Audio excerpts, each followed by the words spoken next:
And COVID-19 is having a devastating effect in hospitals across the country. A doctor here in New York telling NBC News that dealing with conspiracy theories is the second most painful thing I've had to deal with, other than separation of families from their loved one. The doctor has now stopped engaging with the trolls on Facebook, some of whom claim the hospitals are empty and the virus was part of a plot to vaccinate or microchip US. The other medical professionals are calling on social media companies to do more to stop the disinformation from spreading. Quote, I do think it's a monumental task to hold these companies to account, but in the COVID case, they truly have blood on their hands. NBC reporter who wrote about all this, Ben Collins, joins me now. Ben, what motivated you to do this piece? A guy reached out to me and said, I am having a hard time dealing with this, frankly. This doctor came to me and he said, in very blunt terms, frankly, like, I don't know how to deal with this. He was in an argument with the guy on Facebook, or several people on Facebook, who told him he wasn't a real doctor, that the hospitals were empty. And he said, I have 200 people in my ICU. This is happening. And then he went outside and he heard the cheer at 7 o'clock that we all hear every day in New York City. And he just broke down and cried because he didn't know what reality was at this point. He just didn't know. He had no real idea.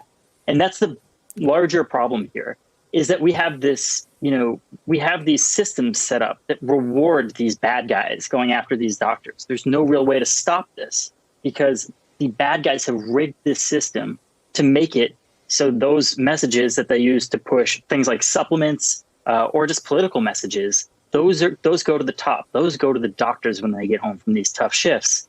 And they don't see all the rewards that you would traditionally see because Facebook and Twitter and YouTube, they reward engagement and they reward hostility.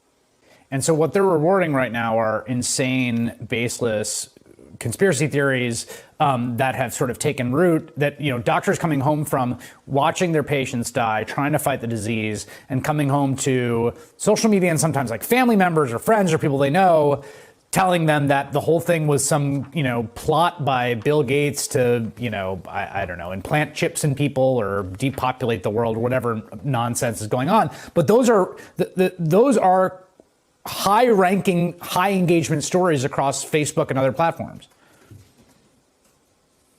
Yeah, and look, this makes sense, right? We are in a time of chaos, basically. We are in a time where people's trust in institutions and various different things has gone away, and their livelihoods have changed. The way they live their lives have changed. So instead of, embracing that ambiguity and looking for answers that are realistic, they go to the easy ones. They go to the simple ones. And the simple ones are things they can see.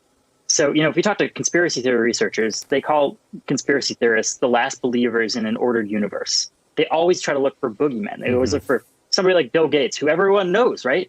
Everyone knows Bill Gates. And if they can say that he did this and everyone can point to him and say, if we get rid of Bill Gates, then everything's fixed. Everything's, all of this is over. All this staying at home is over.